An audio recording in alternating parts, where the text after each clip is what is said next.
Un fraternal saludo a cada uno de ustedes deseándoles bendiciones. Leo de Juan 3, versículo 18. El que en él cree no es condenado, pero el que no cree ya ha sido condenado, porque no ha creído en el nombre del unigénito Hijo de Dios. Casi siempre que se habla del juicio, el juicio investigador, el juicio final, el juicio de Dios o cualquier tipo de juicio, se tiene una idea preconcebida al respecto, porque humanamente hablando en un juicio se lleva la idea de culpa a una persona, como que se ataca para hacerla culpable dentro de la justicia humana. Pero, ¿cómo es el juicio de Dios? ¿Qué significa que estemos involucrados? ¿Realmente son malas noticias las del juicio?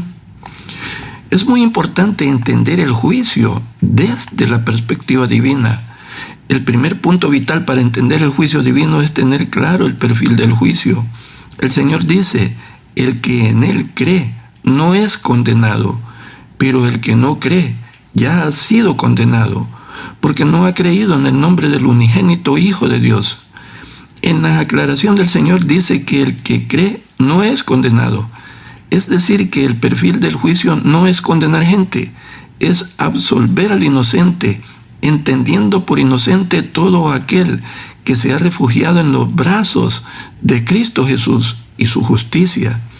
Normalmente, un juicio terrenal es culpar a alguien, pero en el juicio de Dios es absolver al que es inocente. ¿Por qué razón? Porque el que no cree ya ha sido condenado. Es como si no necesitara un juicio. Es como si solo necesitáramos una información de que va a ser condenado por no haber creído en Jesucristo, el Hijo de Dios, el Salvador. Así que el perfil del juicio para quien se refugia en Cristo y le acepta no es condenarle, es el de cuidarle, protegerle y absolverle de toda culpa, de toda. Además, el carácter de Dios, según la misma Escritura, es amor. Dice así, el que no ama no ha conocido a Dios, porque Dios es amor.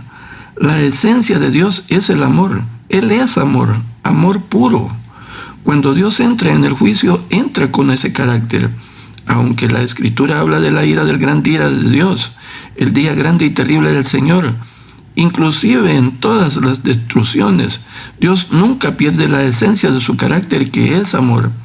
Entonces, es un Dios amoroso quien va a hacer un juicio y que va a permitir todos los elementos disponibles para que cada ser humano que se entrega a Cristo y permanece en sus brazos pase bien por ese juicio, que es un juicio de absolución, ya que imputa e imparte su justicia a todo a quien clame por ella y no le es negada. Pidamos que el Padre bueno nos ayude a entender esto del juicio, que su gracia y su misericordia nos cobijen y que corramos a Jesucristo hoy, que es nuestro abogado defensor y juez que da el veredicto final, y a los que lo busquen, Él paga el rescate y los absuelve. Deseo que el dulce Señor le guarde, le acompañe y le bendiga en su vida.